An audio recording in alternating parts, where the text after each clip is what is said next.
13 de julio del 2007, el Instituto Fátima llega por primera vez a la tierra de donde fue llevado por la fuerza nuestro héroe espiritual, el negro Manuel. Una fecha histórica y una gran emoción para nosotros. Estamos aquí recibidos en esta tarde en la curia del señor obispo de Bissau, en este país, Guinea-Bissau, donde ya sabemos, históricamente comprobado por los documentos y el estudio de Monseñor Presas, que de esta costa de los ríos fue llevado nuestro Manuel. Que la Virgen nos acompañe en esta visita y sea todo para gloria de Dios, para gloria de nuestra bendita patrona, la Virgen de Luján, también para honra de nuestro instituto a los 4 meses de la muerte de nuestra fundadora. Ave María Purísima, sin pecado concebida. Soy el padre Federico Burbrich del Instituto Fátima. Vivo en el llamado Lugar del Milagro de la Virgen de Luján, entre las localidades de Villarrosa y Celaya, partido del Pilar, provincia de Buenos Aires. Voy a compartir ahora con ustedes en forma muy sencilla lo que fue para mí una aventura, un viejo sueño que quería realizar, que era recorrer los lugares donde el negrito Manuel, el siervo de Dios, el hijo fiel de la Virgen de Luján, nació, fue bautizado, fue capturado, los diferentes traslados que sufrió hasta llegar aquí al Río de la Plata, donde se convertiría en el defensor, en el héroe principal en torno a la Virgen de Luján. Entonces, si quieren acompañarme, vamos a recorrer este camino que hice hace 15 años y que he querido llamar Tras las huellas del negro Manuel.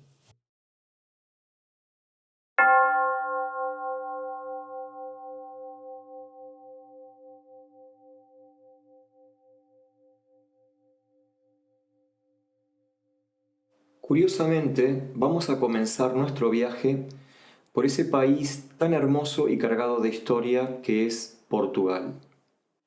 Está claro que el negro Manuel no pasó por Portugal, pero cuando comencé a conocer la obra impresionante de Monseñor Juan Antonio Presas sobre Luján y el negro Manuel, pude ver que hay muchos personajes portugueses que forman parte de esta apasionante historia. Además, el negro Manuel fue capturado y trasladado por portugueses desde su África natal hasta su destino en el Río de la Plata.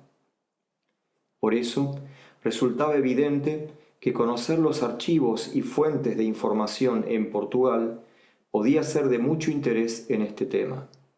Providencialmente, el Instituto Fátima tenía en ese momento una casa en Fátima, Portugal, y aprovechando estadías temporarias allí, me lancé hacia los archivos y museos que podían aportar datos sobre esta búsqueda apasionante.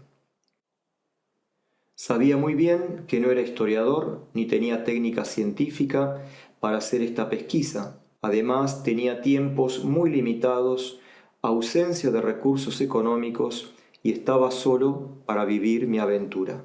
Portugal es un país muy rico en cultura e historia.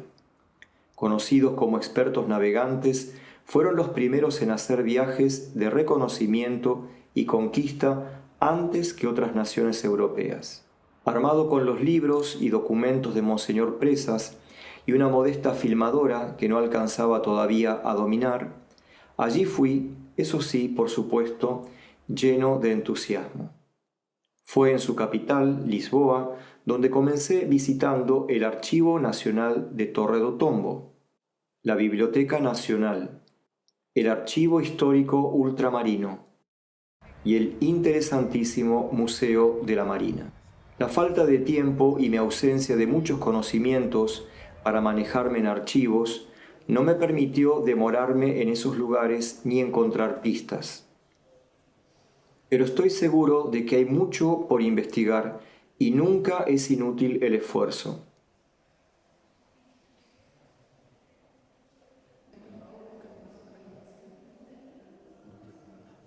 La prueba y comprobación de esto la tuve cuando, en una oportunidad, fui a una pequeña localidad cerca de Oporto llamada Vila do Conde. Por los documentos de Monseñor Presas, sabía que el marino que había traído a la Virgen de Luján y que era el propietario del negro Manuel era natural de esa ciudad. Y allí fui. Vila do Conde en aquellos años era uno de los lugares más florecientes en Portugal para el armado de barcos, y justamente encontré un pequeño pero magnífico museo que me deparó grandes sorpresas. Con los datos que tenía de los documentos de Monseñor Presas y la ayuda de una excelente empleada del museo, pude aquí sí encontrar algo muy interesante. El marino en cuestión se llamaba Andrea Juan, o más precisamente en portugués, André João. Y con ese dato entramos en el buscador, que nos llevó a documentos donde aparece como ciudadano de Vila do Conde, casado en la parroquia San Juan Bautista de la ciudad. Los nombres de sus hijos y esposa que encontramos coincidían perfectamente con los documentos de mis libros. Confieso que ahora, 15 años después, me emociono como si fuera aquel día.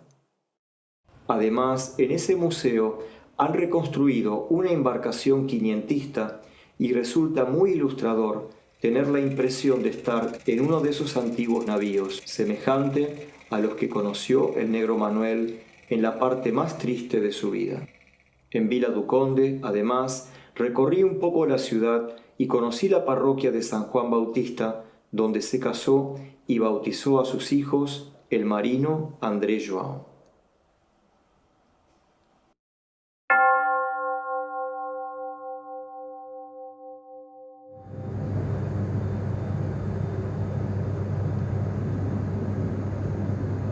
Pero por fin llegó para mí el día emocionante, tan esperado, de poder volar hasta África. Guinea-Bissau fue el país elegido. Seus passageiros gentilmente aterraremos no aeroporto de Guiné-Bissau, para conservar os cintos de segurança à portagem, tratar as mesas e as costas das cadeiras. Muito obrigada. Solo, con poco dinero y sin contactos allí, equipado con mis libros de Monseñor Presas y mi filmadora todavía bastante desconocida, el 13 de julio del 2007 arribé al país y providencialmente, gracias a Dios, fui alojado en el obispado de Bissau por el señor obispo Monseñor José Camnat.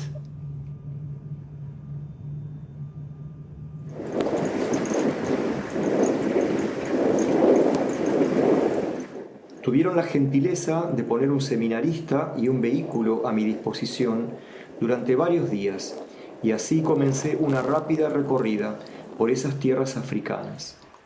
Todo era para mí, por supuesto, nuevo y apasionante. Nunca había estado en África y además yo llevaba la carga especial de ver a cada momento lugares por donde tal vez nuestro negrito Manuel había pasado. Fui descubriendo en el propio terreno algo de la cultura de esos pueblos, tan marcada por las diferencias entre las numerosas tribus que los componen, pero con rasgos comunes y muy similares entre sí por pertenecer a la base cultural de la África negra. Me preguntaba muy seguido a cuál de esas tribus y grupos étnicos habría pertenecido el esclavo. Cada vez que veía a una mujer, pensaba en quién habría sido la madre que lo trajo al mundo y que en un día trágico lo perdió para no volver a verlo en este mundo.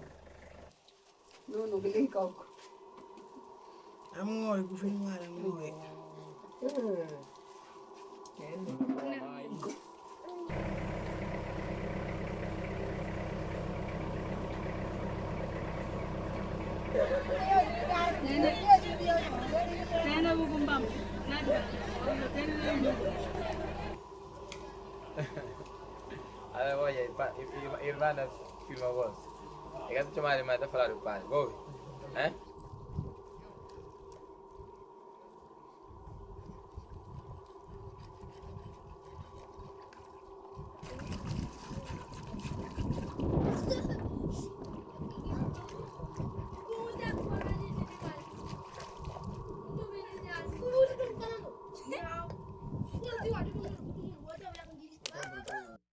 Cada vez que encontraba algo en relación a la religión de las tribus, pensaba cuál habrá sido la base religiosa que habrá recibido en su infancia y juventud. Pero no todo era imaginar el pasado. No pude dejar de notar la realidad actual de estos pueblos con tantas cosas para aprender de ellos.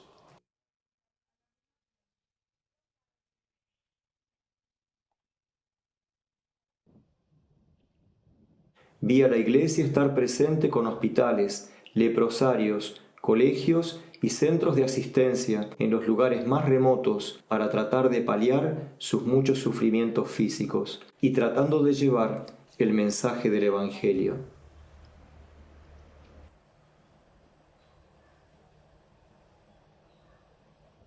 En el obispado y en los diferentes encuentros con sacerdotes, religiosas y laicos comprometidos, escucharon con mucho interés mi historia sobre el paisano de ellos que llegó a ser en nuestra tierra argentina un personaje tan importante. Una cosa también muy emocionante que quiero contarles es que aproximadamente 2 años después de mi primera visita, mandamos desde el Instituto Fátima una réplica de Nuestra Señora de Luján con un bello manto de tela bordada, que llegó felizmente a destino y está hoy colocada a la entrada del salón de reuniones del obispado.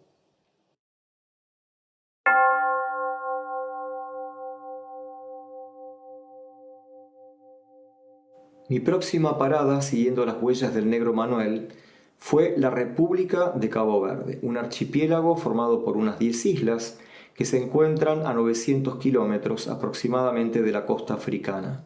Los esclavos extraídos de esa costa eran llevados a la isla de Santiago, donde eran bautizados y acantonados a la espera de que se decidiera su destino de venta en América. Y allí fui.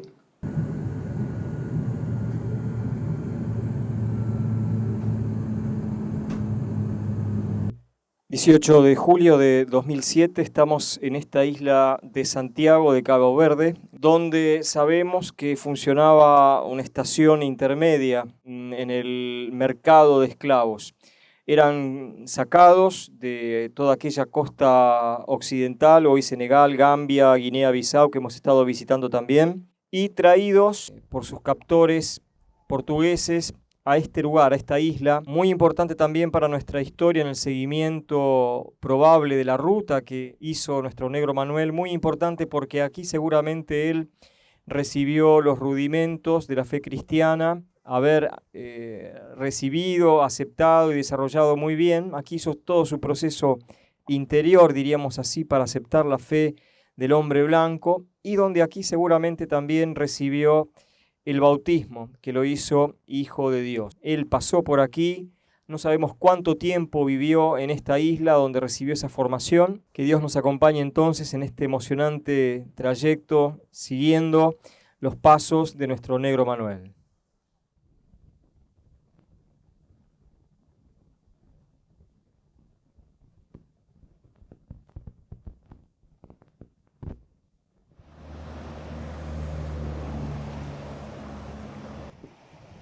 A la llegada a Praia, la capital, mis primeros puntos de interés fueron el Archivo Nacional y la Biblioteca Nacional para, como siempre, seguir la intuición de encontrar pistas y sugerencias sobre el tema de nuestro esclavo.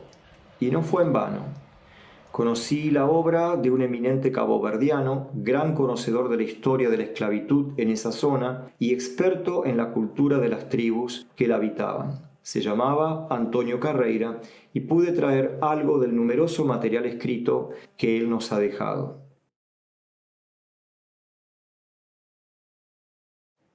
Resulta ser que en la época en que el negro Manuel estuvo en la isla de Santiago, la capital se encontraba a unos 10 kilómetros en el lugar llamado Ribeira Grande.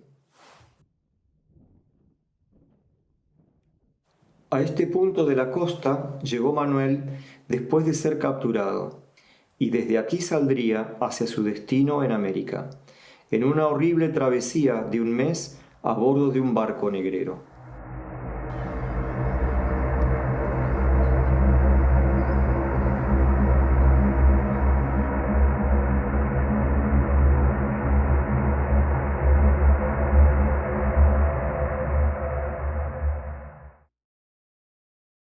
En aquellos años el mar entraba 1 kilómetro por esta cañada que estamos viendo. Era una zona de paludismo, una zona muy insalubre, y por eso el poblado de Ribeira Grande fue abandonado como capital y trasladada hacia el lugar donde se encuentra la actual capital de la República de Cabo Verde, que es Praia. Hacia el interior de la isla se aprecia la gran aridez del terreno. Las lluvias anuales son realmente muy escasas. Una cosa que me llamó la atención cuando visité las islas fue que prácticamente a toda hora, en las playas y en las costas, había gran cantidad de gente, especialmente niños y jóvenes. Estamos viendo la calle antigua, son 2 tramos de la calle más antigua allí de lo que era Ribeira Grande, es decir, la antigua capital de la isla de Santiago.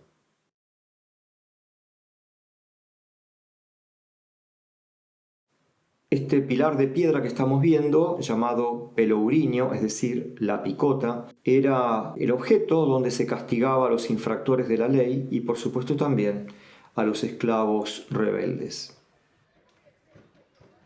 El que estamos viendo ha sido reconstruido en su lugar original y sin duda Manuel lo conoció. Era el símbolo del poder imperial portugués. Y conoció sin duda las construcciones del hombre blanco que por aquellos años se levantaban en la antigua capital, muy importantes en ese lugar. Estos son los restos de lo que fue la primera catedral europea en territorio africano. Podemos apreciar sus dimensiones muy importantes verdaderamente.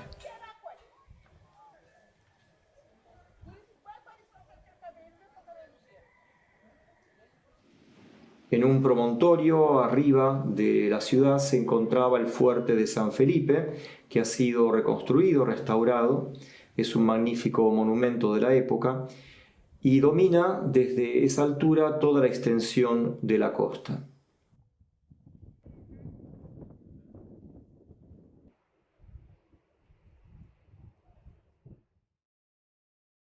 Pero más interés tuvo para mí enterarme de que esta iglesia que estamos viendo era atendida por los jesuitas y que es muy probable que haya sido aquí donde Manuel haya sido bautizado, debido a que en aquellos años prácticamente los únicos sacerdotes activos y misioneros eran los pertenecientes a esta orden religiosa.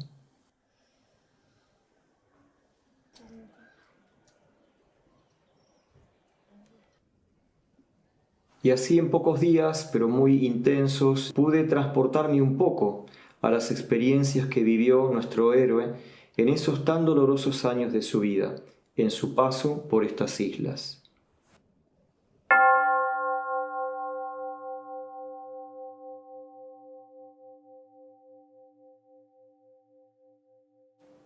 Mi siguiente etapa en esta recorrida fue visitar el Brasil.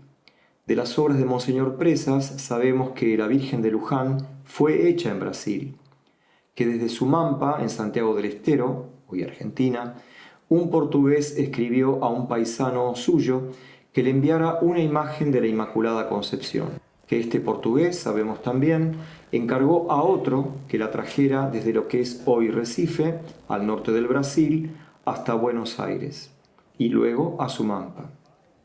Que este marino era propietario de nuestro querido esclavo, y que el negrito vino en el mismo barco que la Virgen hasta nuestro puerto en el Río de la Plata. Por lo tanto, era necesario conocer ese punto geográfico por donde pasó el negro Manuel. Esa localidad se llamaba Olinda, y allí fui. Quedan muchos rastros de la época colonial en ese lugar. En aquel momento, propiamente la ciudad se encontraba a unos pocos kilómetros de la actual ciudad de Recife, mientras que el actual Recife era solamente el puerto con unas pocas casas. Aquel lugar, Olinda, era una villa fastuosa y rica, al parecer de no buenas costumbres, hasta el punto que los predicadores católicos criticaban su lujo y desarreglo moral. Gran parte de la riqueza de la ciudad se debía a que era un puerto esclavista. Se conservan varias de estas casas de traficantes de esclavos, donde se aprecia el piso superior donde vivía el señor, un piso inferior donde se alojaban a veces los esclavos, y un mirador elevado desde donde se divisaban los barcos negreros justo a tiempo para que el traficante se apurara en llegar pronto al puerto y ser de los primeros en aprovechar las posibilidades de buenos negocios. Fue en Recife donde encontré la calle donde se ubicaba el antiguo mercado de esclavos, la Rua do Bom Jesús, y donde muy probablemente el marino Andrea Juan compró a nuestro héroe, el negrito de la Virgen de Luján. Hice allí una oración, pensando en los sufrimientos que habrá pasado con tantos compañeros y compañeras. Aunque hoy en esas calles, como en tantas calles a lo largo de todo el mundo, sigue habiendo toda clase de esclavitud y miseria. Pregunté por los archivos y museos de la ciudad. En un viejo fuerte transformado en museo, encontré 2 cuadros muy interesantes. El primero muestra el mercado de esclavos y la escena de la inspección y la venta de uno de esos infelices, mientras sus compañeros esperan su turno formando grupos.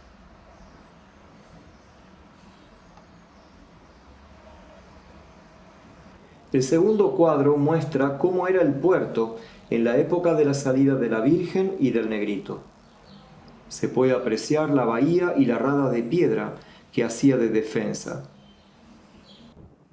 Este sector que estamos viendo indica la ubicación del viejo puerto. Quise hacer una toma con un barrido de la cámara, como siguiendo la trayectoria que siguió el barco del portugués a su salida en 1630, llevando a bordo la preciosa carga de las 2 imágenes de la Virgen y también llevando a Manuel, que en esos momentos tendría unos 25 años. Fui a visitar también el monasterio de los benedictinos. Gran parte de los documentos se guardaban en ese lugar. Lamentablemente fueron destruidos durante el bombardeo que sufrió la ciudad de Recife por parte de los invasores holandeses.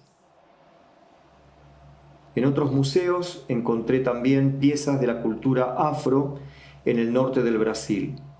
Como sabemos, muchos de los cultos oscuros, como la macumba, la umbanda y otros, se originaron en Brasil.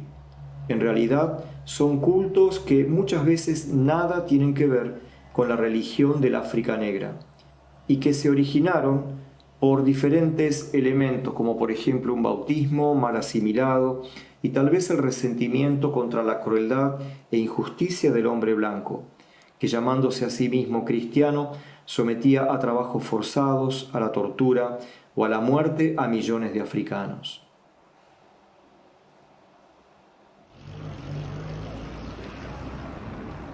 Volviendo a Olinda, donde se ubicaba la primitiva ciudad, encontré esta iglesia llamada la Iglesia de Nuestra Señora del Rosario de los Hombres Negros de Olinda, construida en la época en que Manuel pasó por el puerto.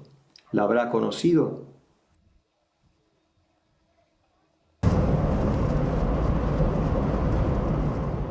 En mi breve estadía quise visitar las enormes plantaciones de caña de azúcar, tal vez la mayor riqueza de la zona por aquellos años.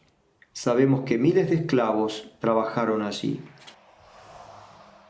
Con la ayuda de un remisero pude hacer una breve visita a las actuales plantaciones.